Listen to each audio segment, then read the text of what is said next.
Hi everyone, in this video I'm going to let you know the ways to activate your NAB credit card.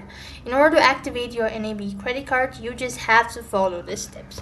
So first of all, you could go to this link, that is nab.au/personal/credit card, how to apply, and you should be able to find this activate your card button.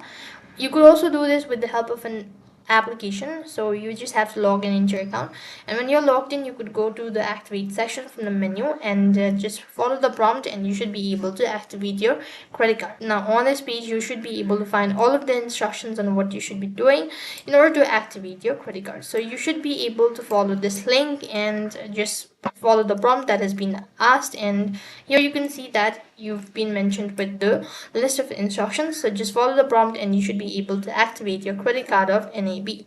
That is all for this video. I hope the video was helpful. Make sure to like, share and subscribe to our channel. Thank you for watching. See you in the next video.